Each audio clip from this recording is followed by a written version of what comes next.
and welcome to Glasgow in 2024 Presents. My name is Esther McCallum-Stewart and I'm the chair of the Glasgow in 2024 Worldcon bid, and I'm really excited to be introducing you to our online events. I hope you enjoy this event, and if you do, why not take a moment to see what else we have coming up online at glasgow2024.org. All of our events are broadcast live, but if you want to watch or listen again, you can find them all online at our YouTube channel. Please feel free to join in the conversation on social media. We'll be using the hashtag #GIN2024 across Instagram, Twitter and Facebook. And you can also find us there at Glasgow in 2024. If you would like to become a supporter of the bid, you can do so at glasgow2024.org/pre-support. Or if you want to volunteer to get involved, then please check out our volunteer page on our website. We can't currently be together, but we do hope we can bring a little bit of the Glasgow 2024 spirit and joy to you wherever you are in the world. Enjoy the event, and thank you.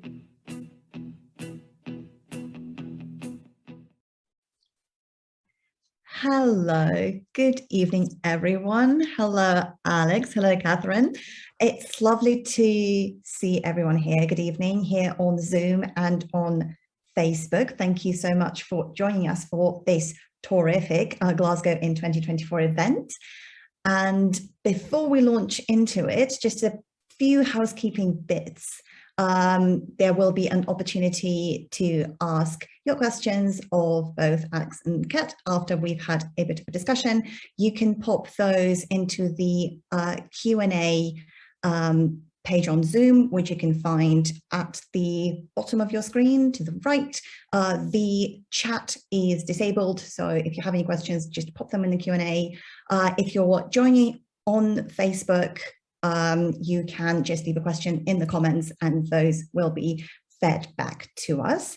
If you are live tweeting, you can use the hashtag GIN2024 so that the Glasgow social media team can pick that up, retweet and join in the conversation. And it is finally my absolute pleasure to welcome Catherynne M. Valente, the winner of the Deep Breath Mythopoeic Award, the Andre Norton Award and the Locus Award, nominated for the Hugo and the World Fantasy Awards. With over 40 published works under her belt, Catherynne is an adept at speculative fiction, YA, poetry and non-fiction writing. And having done an event with Glasgow last August to discuss the release of her novel, The Present is Purple, which you can check out on our YouTube account. It's a delight to welcome you back to talk about your latest work, Comfort Me with Apples. So welcome, Kat. And it is also my pleasure to welcome Alix E. Harrow, who is joining us for the first time and nominated for the Nebula World Fantasy Award and the Locus Award, and the winner of the Hugo Award for A Witch's Guide to Escape, a practical compendium of portal fantasies. Alix might be familiar to you from her work, 10,000 Laws of January in 2019, The Once and Future Witches in 2020, and now A Spindle Splintered, about which we will learn some more today. So I have to preface any discussions with a note that there probably will be spoilers, but if you believe the kind of things you hear on QI, spoilers actually make you enjoy a thing more because they create a sense of anticipation. But if you'd rather not, you have been warned. So Alex and Kat, I believe that you've prepared some readings for us to introduce your works. And Alex, would you like to go first? There is always, you know, a questionable word to use with me. Thank you so much for having me. I'm really excited to be here. I also enjoy that I still have so few works that you can just list them all in an intro. And with Valente, you're like, well, there's 40 things, so it's a lot. So I was going to read just the beginning couple pages of A Spindle Splintered, which is unpronounceable. I didn't really think through the alliteration. And I'm just going to do super short. So Sleeping Beauty is pretty much the worst fairy tale any way you slice it. It's aimless and amoral and chauvinist as shit.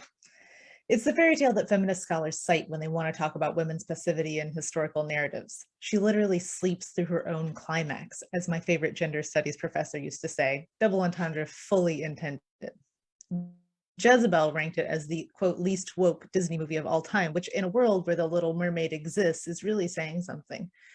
Ariel might have given up her voice for a dude, but Aurora barely uses hers. She has a grand total of 18 lines in her own movie, fewer than the prince, the villain, or any of the individual fairy godmothers. Even among the other nerds who majored in folklore, Sleeping Beauty is nobody's favorite. Romantic girls like Beauty and the Beast, vanilla girls like Cinderella, goth girls like Snow White, only the dying girls like Sleeping Beauty. I don't remember the first time I saw Sleeping Beauty, probably in some waiting room or hospital bed interrupted by blipping machines and chirpy nurses, but I remember the first time I saw Arthur Rackham's illustrations. It was my 6th birthday after cake, but before my evening pills. The second to last gift was a cloth-bound copy of Grimm's Fairy Tales from Dad. I was flipping through it, pretending to be a little more excited than I actually was, because even at 6, I knew my parents needed a lot of protecting, when I saw her. A woman in palest watercolor lying artfully across her bed, eyes closed, one hand dangling white and limp, throat arched, black ink shadows looming like crows around her. She looked beautiful. She looked dead. Later, I find out that's how every Sleeping Beauty looks, hot and blonde and dead, lying in a bed that might be a bier. I touched the curve of her cheek, the white of her palm, half hypnotized. But I wasn't really a goner until I turned the page. She was still hot and blonde, but no longer dead. Her eyes were wide open, blue as June, defiantly alive. And it was like, I don't know, a beacon being lit, a flint being struck in my chest. Charmaine Baldwin, best/only friend, says Sleeping Beauty was my first crush, and she's not totally wrong, but it was more than that. It was like looking into a mirror and seeing my face reflected brighter and better. It was my own shitty story made mythic and grand and beautiful, a princess cursed at birth, a sleep that never ends, a dying girl who refused to die. I'll stop there. Thank you so much. Like, excellent, powerful stuff. I already have so many questions, but it's Kat, over to you and a reading from Comfort Me with Apples. I do want to say 2 things. It's The Past is Red. You guys cleverly named the event The Present is Purple, which was, it is super clever because the 2 parts of the book are the future is blue and the past is red. But if anyone is out there Googling for The Present is Purple, you will not find it. So I made a horrible mistake where I've written the correct title of the book correctly in my notes. And then 5 minutes before the event started, I was just like, wait, check it. No, it's such a clever event title. I'm not even mad. Like, even at the time I was like, why did I not call some event that? It's very clever. Well, I'm sure you can. Also, I think I'm older than you, Alex, so I'm sure you'll get to 40 pretty quick. We won't be able to list them off soon enough. So I'm going to skip the very first 2 pages, which are a homeowner's agreement contract. So while it's important for the story, it's not too dramatic a reading. So I'm just going to start with the first actual bit of story. I was made for him. It is morning, which is to say, it is the beginning of all things. It is bright, and it is sharp, and it is perfect, and so is Sophia, who wakes alone to this singular thought, as she does every morning, to this honeyed liquid thought and the sunlight and sparrow song and the softness of green shadows in a house that is far too big for her. Not that she complains. Oh, no, never Sophia, in whom the organ of dissatisfaction was somehow absent from birth. Her husband spoils her and she is grateful, but she never needed anything so grand. None of the other houses on their street are half as luxurious or imposing, and it is a long street, very long and very fine. Sophia runs her hand over the place beside her where her husband so rarely sleeps these days, and thinks it again with as much joy. I was made for him. She moves in this echoing house like a flicker of a goldfish in the depthless trenches of the sea. Her long hair, bright and fine as cherry bark, snakes through a mountain of pillows. The dawn comes dancing in, as gold as you please, through vast cross-hatched windows curtained in tapestries. Her bedside candle has burned down through the small hours to a thick, craggy nub. A colorful blanket, still smooth and neat, for Sophia has never had an anxious dream in all the deep violet nights of her life. streams away from her in all directions. A vast, peaceful province peopled by intricate, embroidered roses, tatted lace peonies, quilted moonflowers, trailing ribbon-stitched clover, and the little cliffs and hollows of Sophia's rich body beneath the down. Even the bed is so much bigger than she could ever need, especially since she sleeps alone more nights than not. Her husband has important work and it never ends.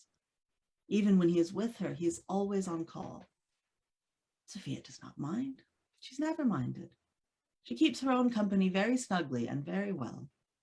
There is something decadent in having this sea of silk and wool and wood all to herself, sailing into the unconquered country of her sleep like a pilgrim of the night.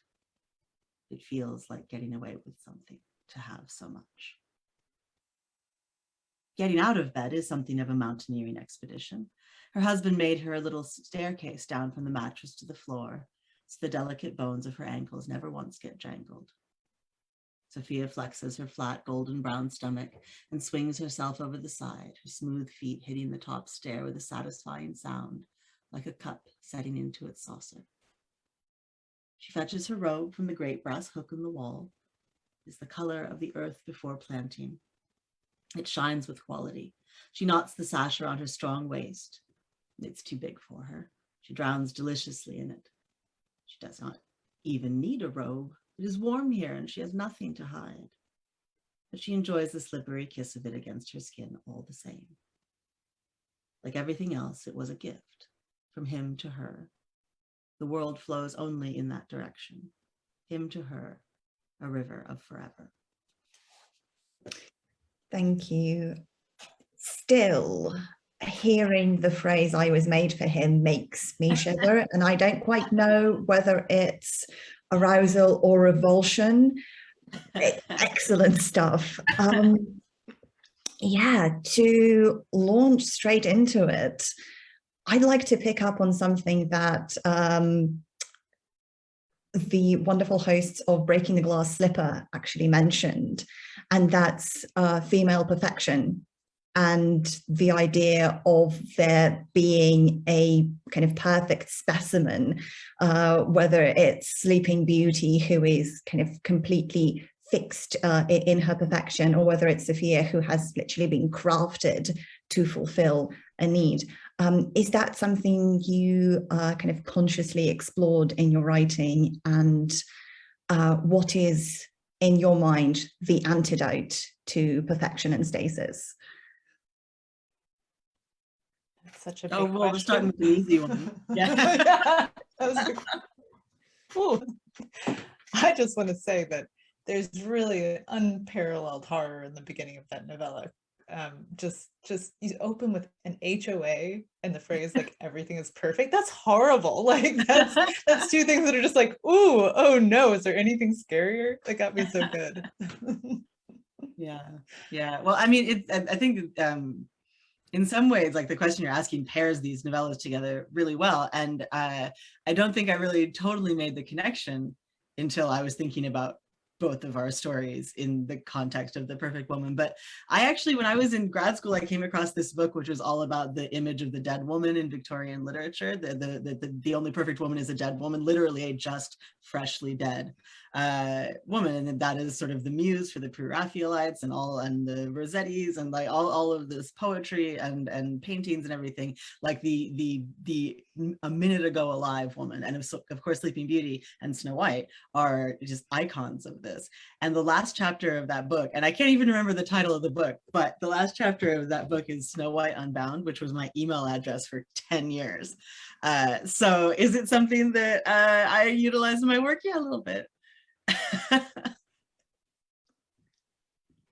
Yeah, I mean, I didn't have that probably intellectual perfection, but I think if you grow up kind of in that 90s Disney renaissance of Disney princesses, you have this sort of enshrined series of beautiful white women who are perfect and flawless and are weirdly often, like Snow White and Sleeping Beauty, stuck in sleeping death, like preserved perfectly after death. And I think it's interesting because that sort of implies the idea of this, like the idea of the maiden only really works if she doesn't change and age, like it fails and falls apart. And then the only way you can have a lack of change is through death, which is really grim and interesting.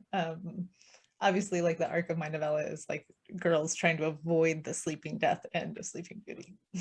Yeah, but in a way, in a kind of to continue that thread, another way that both of your stories are really interestingly linked together, I feel, is that change absolutely does come through death, whether literal or metaphorical. So both of you situate your kind of current protagonist, whether it's Zinnia or Sophia, in a sequence of other characters, without trying to give too much away, who, I guess, to the other characters in the stories would be seen as interchangeable. So all of the pre-Sophias and all of the other Sleeping Beauties, for a kind of in-universe outsider, at least that's how I read it, would be seen as an archetype as opposed to individuals. So how have you navigated that? Why did you make the choice of making your protagonist one of a set?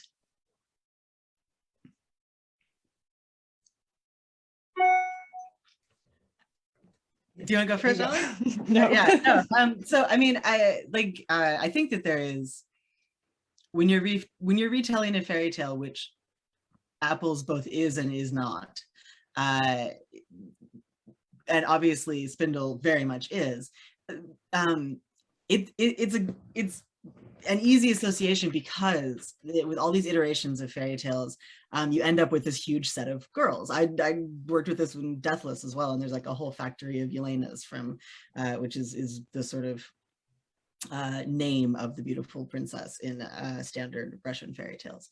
And so you get these sort of iterative tellings of a girl, and each one is appropriate to their whole situation. I will say that so I mean, are we going to get into it? Can I actually talk about my book? Okay, get into it.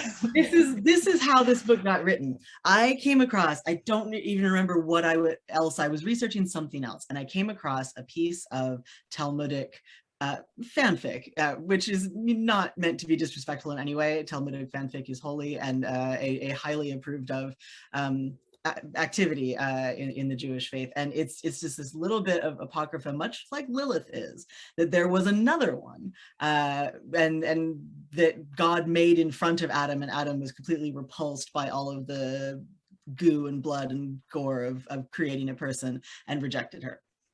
And I was like, man, how many did you go through? And like just the idea of the primal man as a serial killer came out of this sort of real piece of offsides folklore that I came across. So having her as a set, as a part of a set, was kind of baked into the premise from the beginning. And I think that this is one that a lot of people will read twice because it's short and because like you want to see how the trick's done. And one of the things that I think you might only pick up on a second read is that the salvation, in as much as there is one, or at least that there's one offered, comes from the other women in the set, comes from Lilith trying to find a way to pass a message through, comes from Sophia trying to find a way to pass a message through to the next iteration.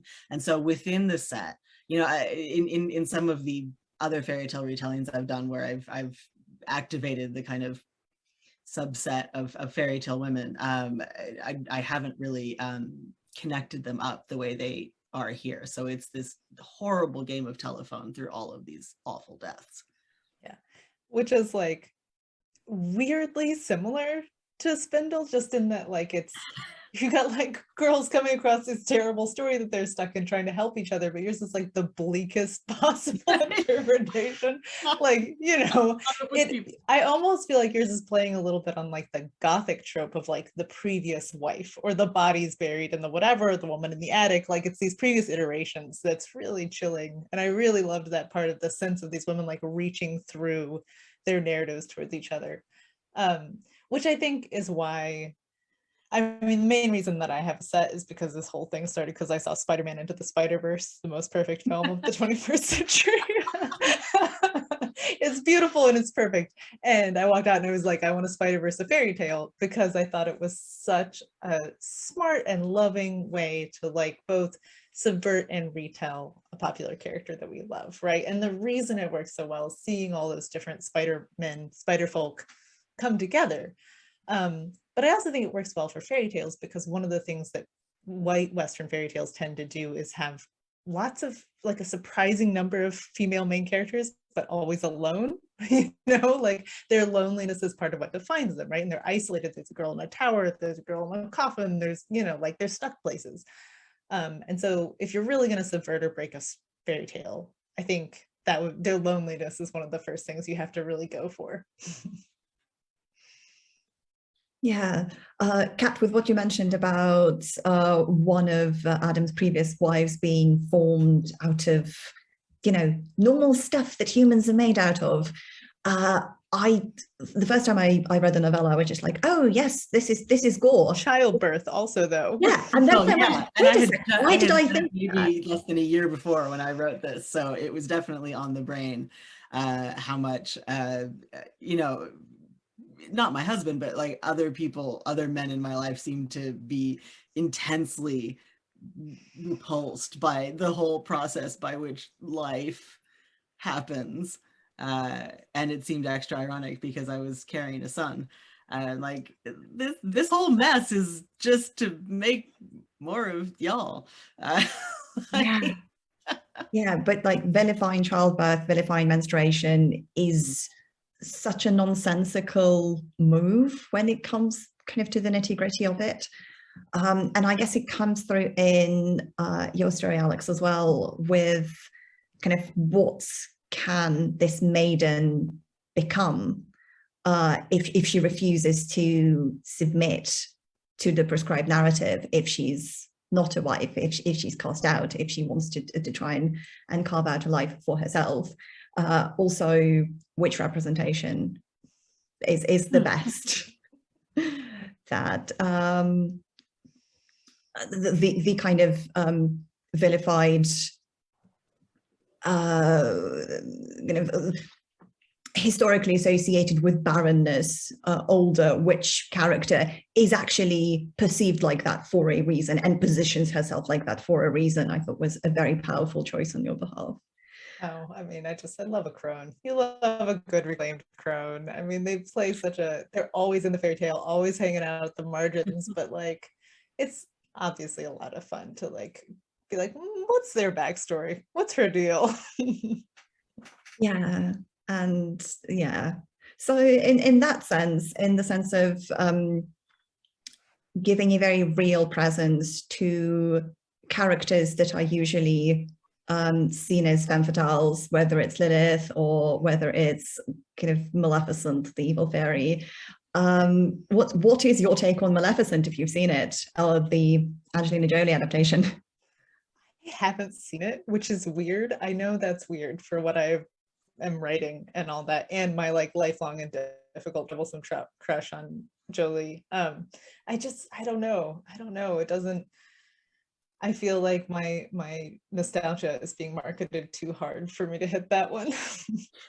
I've seen it because I saw it on a plane, and I would do that. That's the thing. I felt like, because I felt the same thing. I'm like, don't pander to me. You don't get to have both the text and the anti-text. Like you can't do both.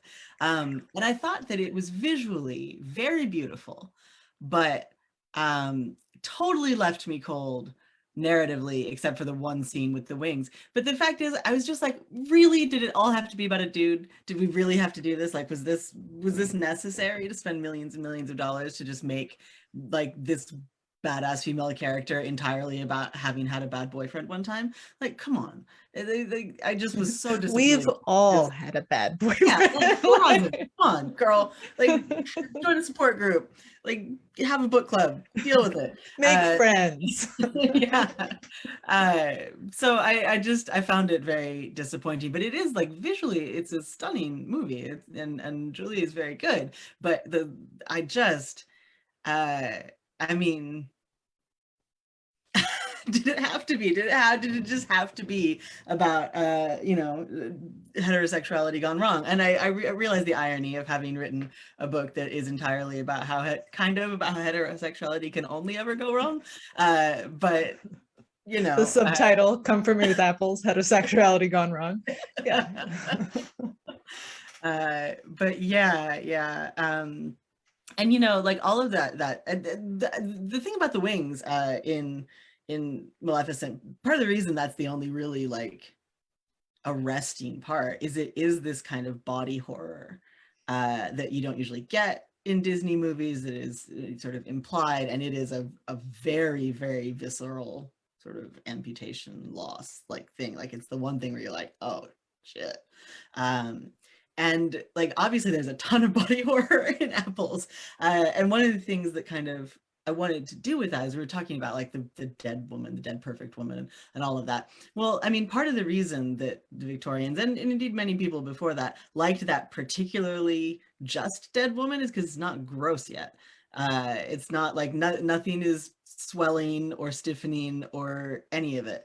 And with Apples, I really wanted to lean into if you're going to be killing a whole bunch of people, like there is a lot of body parts and stuff. There's obviously no forensic science in Acadia Gardens, but like there's a lot of stuff left over, and it does tie into that part of toxic masculinity that is a generalized horror of women's bodies despite having a desire for them. Interesting. I to be honest, didn't quite. Yeah, now that you've mentioned a generalized desire, a generalized kind of negation of female bodies in general, I thought like, yes, of course, that makes so much sense. Yeah. Tragically. But yes, so in a way, both of your stories are, at least in part, fairy tale retellings, with Sleeping Beauty for you, Alix, and Bluebeard, but also biblical. It's a blue herring. Like that's why people get surprised, because it seems like it's going to be Bluebeard, and like you feel like you figured it out, and it's totally like that is one of the deep cogs of the book, is that it seems like it's just going to be a Bluebeard retelling all the way through, and then it has nothing to do with Bluebeard. Yeah, but then would you consider kind of biblical apocrypha a type of folklore? Yes, I would. I've been, not recently, but have been shredded on Twitter for referring to it as mythology many years ago. And just talking about Christian mythology, even that phrase seemed to set off a whole swath of right-wing Twitter that I had never spoken with before, and so I'll remember that for a while. But I would consider it, of course it's folklore, of course it's mythology. Mythology doesn't necessarily mean it's not true. The Greeks believed as devoutly in their gods as Christians do in theirs. Like it is not a derogatory term in any way, although I understand that others who perhaps are not as wholly obsessed with fairy tales, folklore, and mythology as I am perceive it as such. But I would consider it a retelling of a myth or a folk legend. Yeah, absolutely. I wouldn't call Eden a fairy tale. Yeah. I wouldn't call Eden a fairy tale, but it is certainly folklore and mythology. Yeah, the term of fairy tale doesn't necessarily make it any less or any less potent. But yes, why did you feel compelled to revisit those particular stories? I mean, it was purely because I had found that little piece of something and couldn't let go of the idea of sort of the twin ideas of Adam as a serial killer and God as a homeowners association. So with just like, and all of Christianity is just the world's shittiest HOA, like that you have had to sign. And so I knew I wanted to put those ideas together, and I, once you kind of put those ideas together, I mean, we're definitely going to get angry about men and women in this. Like there's no, you know, if you're going to deal with Adam has churned through wives, it's going to be an angry book. And you know, there's a lot to be angry about in this world about men and women. And particularly these days, as you know, hashtag not all men, but there seems to be a solid and vocal subsection of men who are very online, who seem to have trouble with the idea of women just being people who don't actually need men to survive. And as we've seen with acts of incredible violence, that absolute compulsion to force women to require men to survive can translate into actual horrific murder. And rooting all of that in the absolute beginning of humanity. I mean, the first words of the book are this agreement made the first day of the first month. And like all of that felt really powerful to me and subversive, and something I hadn't seen before. And boy, you know, there's been a whole lot of retellings of Eden. So if you think of something that doesn't seem like it's been told before, like you run with it. I'm a classicist by training, and you sort of learn that if no one's written a paper on it in 200 years, you should probably do it. Oh yeah, absolutely that. Alix, what about you? What prompted you to choose Sleeping Beauty in particular? Yeah, I mean, I started with the Spider-Verse of fairy tale, and then I spent a while like choosing from fairy tales, and I knew it had to be one that has been done a lot, as like that would be part of the advantage of it, getting to like play with all the variations that we all know really well. So it had to basically be one of the Disney princesses. I hope I don't ever get sued for this. And then I chose Sleeping Beauty because essentially it seemed like the one where she is the loneliest and has in some ways the least agency, although agency is complicated and there's many ways you can express it. In a lot of the older versions, it's hard to find like a single choice that she ever makes, like narratively. And so that seemed to be the one that would be the most interesting and fun to break by like letting these women come together and mess with each other's stories. And I also think it implied a lot of really nice things because it's an extremely hetero story. You know, I feel like if you're subverting it, you're like, well, immediately this has to be queer, and like immediately it has to be, you know, the variations of the story have to come from places that aren't exclusively the white Western Disney-fied version of Sleeping Beauty, because that story has actually spread around quite a bit. And then I started thinking about Sleeping Beauty as a little bit of a horror of I guess ability and disability, and like the idea that part of the terror of being trapped in the sleep is that total loss of agency over your own body. And some of the older versions have some really horrifying things happening to her when she is unconscious. And so then it seemed to me that like the best and most thorough way to address it would be with a disabled or chronically ill protagonist. Yeah, embodiment plays a very interesting part in both of your stories, and with Zinnia being chronically ill and with Sophia being kind of physically pitched against her environment in many ways. When I first started reading, and she, like, the disparity between Sophia's size and the house's size became apparent, I was just like, is she an actual child? Is this what's happening here? Which well, there are versions of the Adamic story where he is a giant, where the early people are giants, and so I loved the idea of having this huge house and this staircase that she literally has to climb physically, like rappel down, which would seem very strange, but not be remotely explicable until the very end. So that's I recognize I'm going in deep on some of the biblical stuff here, but like there are a number of stories where Adam himself is a giant, or all of them are Adam, Eve, and Cain and Abel, but that people were once much bigger and longer lived than they are now is part of Genesis. And that just works so well on a horror level. Like I remember reading an article, and I'm not a huge horror person, but about how what the best horror movies do is like destabilize you and make you uncomfortable with the environment in all these little subtle ways. And the missizedness of the house was just so uncomfortable. You're like, why? Why is she so small? What's happening right now?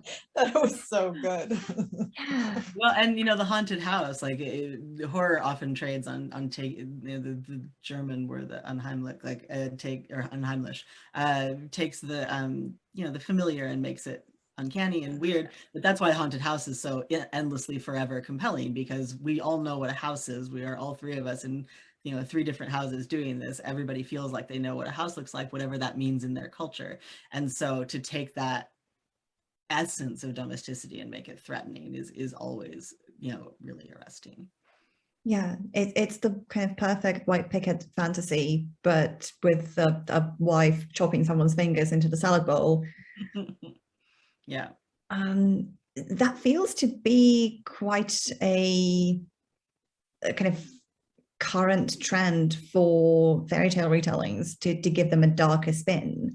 And if you think from kind of like this trend for retellings that started in the Victorian era, with prettifying everything, glossing over, and then Disney, and now it feels like the pendulum has swung back to I see Alix kind of shaking her head. I'm trying to decide if I believe that.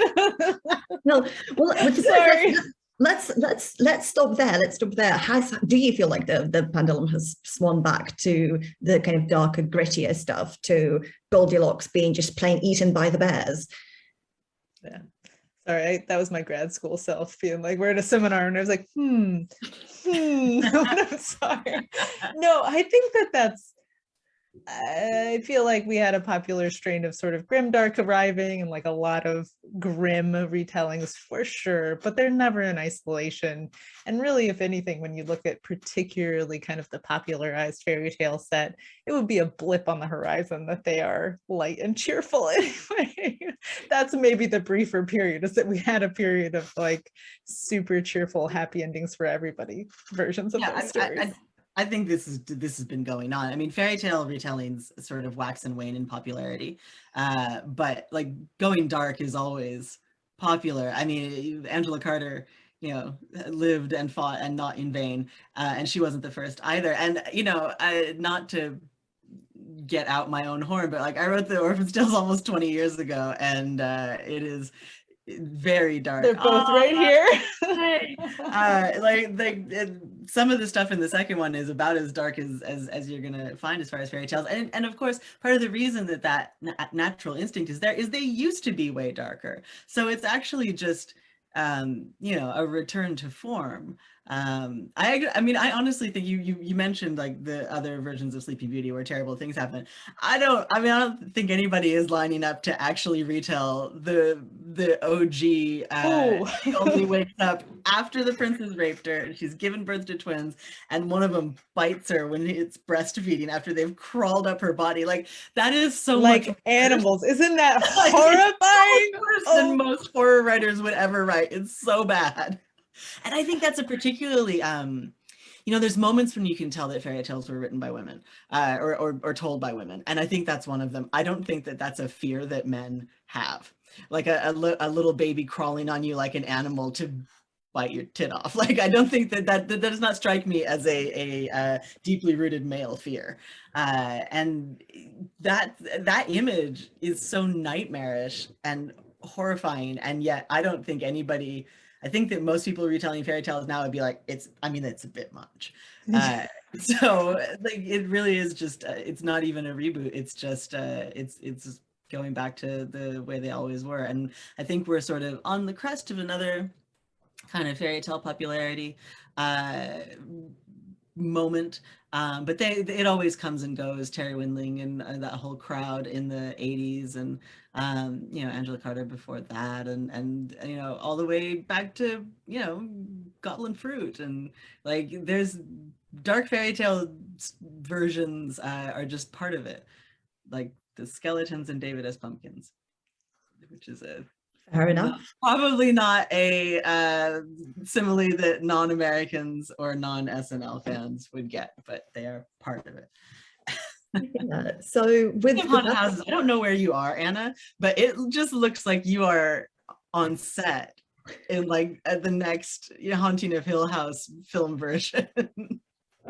well, I'm currently living in my parents' home, which is, I have to confess, slightly too big for me. So after reading Apples, I am now terrified and checking all the drawers for things I did not expect to find in them. Yeah, if there's an attic or a cellar, you're going to want to not go those places. Well, we do have a room that is only accessible through a crawl space. So Don't go there. That's not your room. It's not for you. Nope. ooh, golly. But yeah, with that in mind, where do you think fairy tale and wider folklore retellings are going next? Will we see like a verve away from the current popularity? Will we see something completely new? I mean, people are talking about solar punk and hope punk and kind of reinventing dystopias. Do you think that will have a bearing on how folklore is seen? I mean, I think that what Catherine said about like how it waxes and wanes, I mean, they're always going to come back. I like grew up on a huge wave of 90s fairy tale retellings for YA, like Robin McKinley is in my bones. Yeah, it's in there deep. And I think that's fine and good, actually. I'm not one of those people who like every time they announce a remake or something, I'm like, oh, make a new story. I love old stories, and the more times you retell them and repurpose them for your own cultural moment, I think the more interesting and cool things happen. So like I'm excited to like keep going, guys. Yeah, I think it will just continue to wax and wane as it always has. But I mean, as far as where it's going to go, I think that you're just going to see different kinds of representation. When we were growing up in the 90s, it was, you know, hey, what if it was from a woman's point of view? It actually used to be a lot easier to work in this field. Like all you had to do was like care a little bit. Like you were gold, yeah.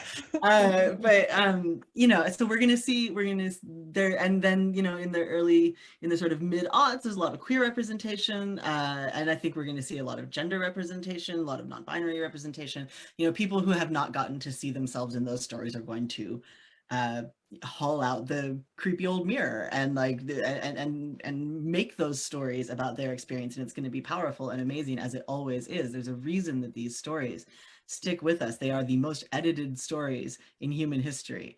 We have boiled them down to just the good parts over thousands of years, and there's a reason they are so good. They are just the espresso shot, none of the you know, milk that can go off. And so they are these incredible tools for sort of each wave of marginalized people who are able and, you know, to even begin to win their fight, to take another swing at a culture that is so unfriendly towards sort of non-hegemonic demographics. With Sophia, I tried to be very coy about what race she is, actually, because she's, you know, had it gone another way, she'd be the progenitor of all humans. So I was really careful not to just make her a white girl, but, you know, she also had to plausibly be an everything girl. And all of that stuff is delicate enough in a book that's trying to hide what it's about, but it doesn't have to be delicate. It can be a punch in the face, and it's going to be, and you will just see wave after wave of until we've all seen ourselves, until everybody is allowed to tell the stories of their own lives and their own experiences, and guide those like them through the dark forest. You're going to see wave after wave of new retellings. Yeah, truer words were never spoken. I've been looking through lists of publishers recently, and with what you said about like it used to be easier in terms of representation because there was absolutely no understanding of well, there was understanding, but the mainstream didn't expect intricacies of identities. And I was looking through this list of publishers going like, oh, this publishing house was founded by a woman.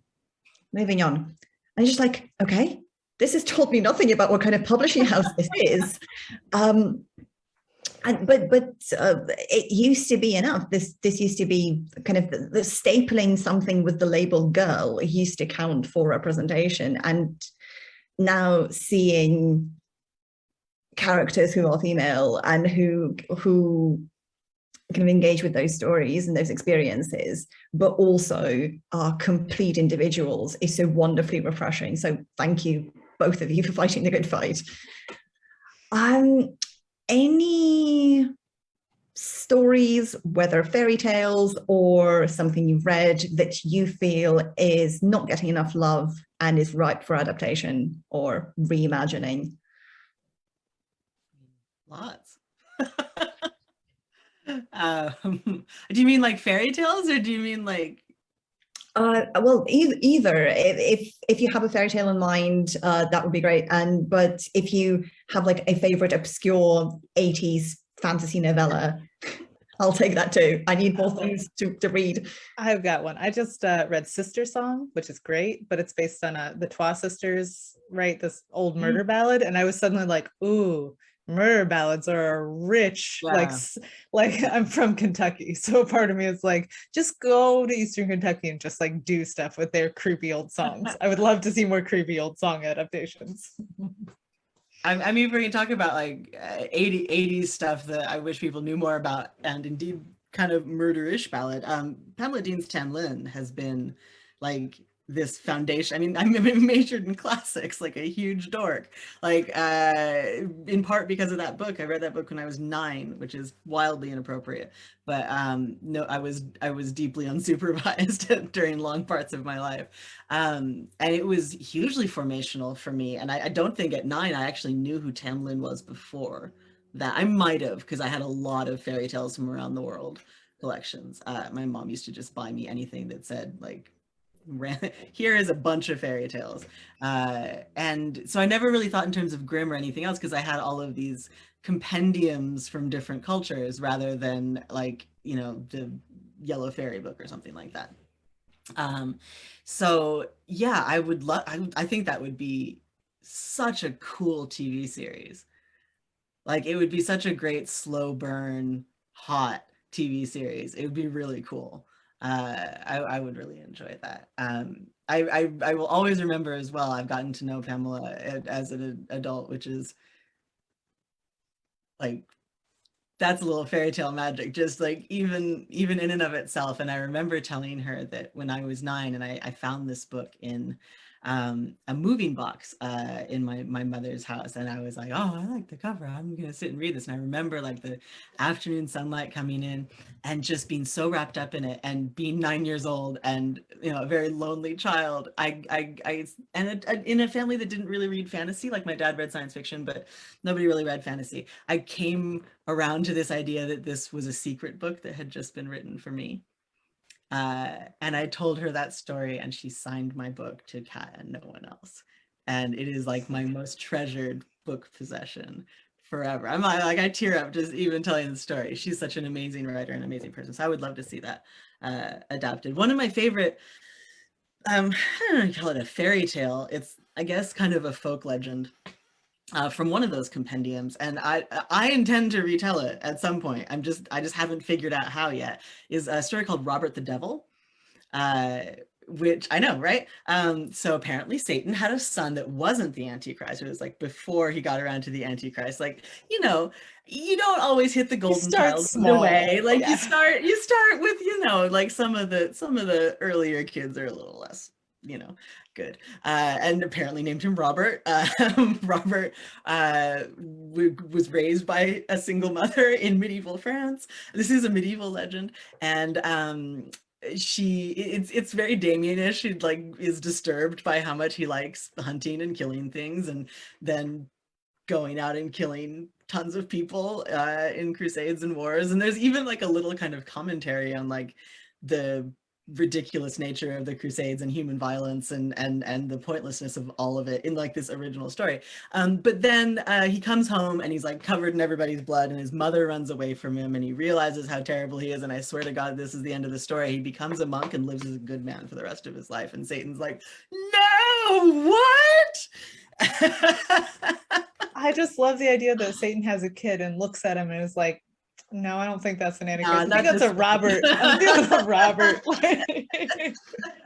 Maybe a minor villain in the Crusades. I don't know. I'm not real seeing Bob, that one. That is an entire ride, that one. I know. So I want to retell it at some point. I'm kind of, I have a couple of notions of how I might do it, but I've been waiting for the right milieu to retell that one for a while. So I am going to. Well, I will be looking forward to that. And I'm really glad you mentioned Tamlin. Slightly miffed that my colleague Marita isn't here, because she is the local Tamlin aficionado, I guess. And yes, I hope, Marita, that wherever you are listening and things are happening. Yeah, I'm going to open the floor up to questions from the public. We've got some in the chat already, but do by all means, if you have anything exciting you'd like to ask, whether it's on Zoom or on Facebook, just if you're on Facebook, put it in the comments. If you're on Zoom, pop it in the Q&A and we'll get round to you. So looking slightly back. Oh, Kat, the book that you've mentioned about dead women and Snow White Unbound, is it by any chance Over Her Dead Body? I think it actually is. What rock star managed to pull the title of the random book I read in grad school? That's amazing. Yeah, the wonderful person called Erin Busby. Thank you so much, Erin. This is definitely going on my to-read list. Like seriously, that's amazing. Okay. So from Carla S, there's a question. Have you read The Echo Wife by Sarah Gailey? I'm really sorry if I mispronounced that. It's science fiction instead of fantasy, but it also deals with the male vision of feminine perfection and how that's monstrous. And why do you think perfection as monstrosity is prevalent at the moment? I haven't read it, but I'm aware of what it's about. It is super different, but like I can totally, it's not, you know, not the first person who's brought it up in connection to apples, and I totally see why. I think that it's a whole thing because we struggle with it. We struggle with, you know, no matter how far you feel you have stepped out of that mainstream equation of, you know, woman plus man plus children equals, you know, acceptable life. Like there's still that incredible pressure on us to perform femininity, to perform womanhood, to perform it perfectly, to never let it slip. And especially as we enter the 2020s here, and we have generations of women who, you know, grew up also expecting to have careers and having that expectation on them as well. You know, I think we've got a lot of women right now who are kind of breaking under the weight of having both gender roles expected of them. And it's a really strange moment in history where that is happening. And it doesn't really surprise me that a lot of female writers or you know, at least AFAB femme presenting writers feel the need to write about it and kind of purge that in some sense, because it is this sort of miasma that's always around. And whether you are succeeding or failing at femininity, or even the femme presenting part of femininity, that I feel the need to have a full face of makeup coming onto a Zoom, and like literally no man I have ever done an event with has felt the need to, you know, do much of anything, and that's sort of part of the expectation of performance. Not that men don't have to perform masculinity, they do, but it because of the paint and because of the way things look being abrogated to the feminine side of the gender binary, and the way things are organized, and dealing with the way people feel. It's always our job to take care of how people are feeling. All of that has to come out at some point or another. And I think it's started to come out in books. You know, the Stepford Wives that book wasn't written by a woman. And it's interesting to see how women deal with that story on their own, or AFAB people. Yeah, and also men are performing masculinity, but masculinity doesn't come with the expectation of perfection in the same way. Like there's a messiness expected, and failures are okay, and like all this thing that is just like, we have very specific brainworms, I feel. And I didn't finish The Echo Wife because it's massively upsetting. I feel like Comfort with Apples is like similar themes, but you're like, oh, it's a novella. I can make it through. I can do this. It's really good. And I think one of the things it did so cleverly was the association My between... son just brought me.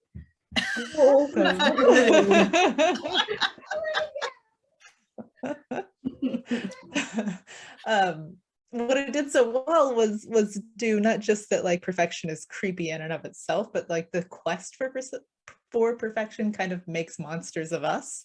Like it really flips and becomes very villainous towards, you know, the person that you think is the most sympathetic character becomes the most villainous. And I think it's a really good look at particularly white femininity in a way that is chilling.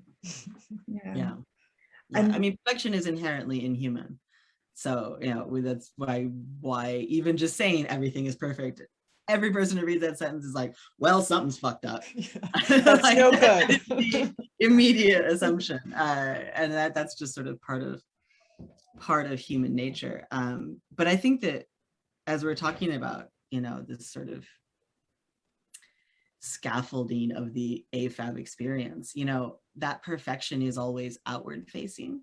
Expected to be outward facing. We're not supposed to be perfect to ourselves. We're not supposed to treat ourselves perfectly and care for ourselves perfectly and govern ourselves through this life perfectly. And that's one of the big differences between the expected performance of masculinity and femininity, is that it is perfectly acceptable for a man to go through life, you know, purely governing his own ambitions and needs and desires, and even can pick up a wife who will, you know, he can expect to be a non-entity except for caring for those very same ambitions and needs and desires. But we are supposed to present perfection. We are not supposed to experience perfection. That's very well put, and leads me on to the next little bit, where in what I found kind of very uncanny in both texts is how externalized the protagonist's emotions are, that Zinnia has to manage her parents' emotions and relationship with her and attitude to her, even though it's her going through dealing with her kind of slow deterioration and decay, and the fact that Sophia has to manage other people's expectations of her husband and how she is a reflection of what they think of him. And perhaps that is yet another element of the performance expected of women, that we kind of have to prostitute our femininity and our interior lives to prove that something, to prove sufficiency, kind of proof of concept. To prove that we're worthy of being allowed to take up space, essentially, which is where Sophia ends up, where she is deemed not worthy to continue to take up space. One of the things that sort of comes out at the end in Apples is that all of these women have been made out of various non-rib other body parts as they tried to get it together, and Sophia was made from an eye. So she sees, you know, directly into the nature of how much her husband's position in the world is something that is her job to not damage at the very least, or elevate at the most. And ultimately she sees where she's supposed to go. Hi, sweetheart. Oh, honey. Sorry. Say hi. Say hi. Hi, hello. Are you we're having a rough day. Say hi. Yeah. That's Anna and Alix. Okay, you can go with Daddy. Very sorry. No worries at all. Oh, that's wonderful. Like I said, it's a long day around here, and I wholly forgot what I was saying. So not at all. We've got a question from Helen. So in both of your novellas and in your other works, you resist one version and one vision of femininity and what it means or what makes a woman. Can you talk a bit more about how you show the danger of reducing or chopping or freezing and essentialization? Yeah, so I guess how you resist kind of a fixed idea of what a woman is. Yeah, I feel like for mine, it was kind of the point of it, right, is to have all these different versions of Sleeping Beauty. But I think another linked goal of mine was to see kind of the different types of quote unquote strong women we've had, because a lot of retellings of Sleeping Beauty are trying to correct this fundamental flaw of this woman without agency or like perceived strength. And I appreciate that and I love that. But obviously a lot of times that's been done in ways that just give her traditionally masculine attributes, you know, like what if she had a sword, or what if she didn't like wearing dresses, or what if she was a different cool kind of princess, not like the other princesses. And that's, you know, that did its thing. And I really actually am always going to love a girl with a sword, but I really wanted to have the traditional Disney Aurora also kind of find her own versions of strength. well, yeah, I mean, gender is really complicated. Like we're talking about, you know, women here, but like what a woman is very much up for debate at the moment. And certainly I've been going through a lot of stuff on my own about it. And I'm not sure that there is a real answer, but I think that if you're being honest as an artist, you're gonna have a lot of different kinds of women, because there's a lot of different kinds of women out there, and different kinds of people who were raised with those feminine expectations, you know, different non-binary expressions, different, like it is a Spider-Verse of gender representation, and that's amazing. But it means that we have to sort this stuff through in our generation in a way that we didn't have language for when Robin McKinley was, you know, writing in the 90s. Like there was, you know, plenty of people who, you know, had these feelings and experiences and just had no vocabulary for. And so part of, you know, what we do in science fiction and fantasy is we engage with emergent vocabularies and we provide new ones. And so it would be my hope that my work and the work of other people who are doing incredible things in these little subgenres helps to explicate the many ways that femininity and womanhood can exist, you know, from trans women to, you know, AFAB non-binary to everything in between, agender, and cis women, you know, who for them, you know, it's not like cis women have generally been taught that it's a great idea to examine their own gender in any way. So like there's just so much going on right now. And I think really if publishing didn't take so long, you'd probably already see a lot more books about it than you have. But within 5 years, I think that you're just going to see such an overwhelming wave of engagement with these issues within genre fiction. Yeah. That would be amazing. And speaking of the Spider-Verse, there's an anonymous question for Alix. I really want the Black Space Princess Sleeping Beauty story. Any chance of some spin-off tales from your Sleeping Beauties into the Sleeping Beautyverse, perhaps? This already has a sequel that is through copy edits, but not second pass pages. Actually, those are still due. I just remembered that as I celebrated myself. That is a Snow White retelling with some of the same characters, but it turns out I have an extremely limited brain for sequels. This is the first one I've ever done, and I think it's going to be the last, definitely the last in the series. It didn't work. Fair enough, no worries at all. It would be lovely to revisit some of the characters though. There's a question from Ruth, which is a fun question. What would a grimdark fairy tale of David S. Pumpkins look like? I mean, isn't David S. Pumpkins a grimdark fairy tale. In the Weeds with David S. Pumpkins. So for those of you who don't know, David S. Pumpkins is a weird Saturday Night Live sketch from a couple of years ago with Tom Hanks in a pumpkin suit and a couple of guys in like skin tight bodysuit, skeleton suits, just making really strange jokes. I love that kind of thing. I think if anybody has read Space Opera, you know that the completely random joke is definitely my cup of tea, so to speak. So they did a movie. They did a 90-minute animated David S. Pumpkins. It was awful. It was just terrible. Fully neglected to understand what people liked about it to begin with. But I suppose you would have to have some kind of origin story, wouldn't you? And some kind of explanation of how you met the skeletons. It's so weird. But you know, I love that question. I do. Yes. Oh, we're out of the spooky season, and yet in our hearts, the spooks continue. I keep Halloween in my heart all the year. I respect that, but it's our time now. The Christmas people are rising. I waited until Halloween was over and I'm here now. On a slightly more serious note, Gillian asks, is there a more terrifying question than are you happy? I mean, I don't know. It's a pretty scary question. Yeah, the insistent repetition of that and come for me with apples is really, it's chilling stuff. It really is. Yeah. And I guess in a more insidious, in a more subtle way in Spindle as well, with kind of especially with Zinnia's birthday and the kind of expectation that she will perform happiness and jollity and in order to make the guests comfortable.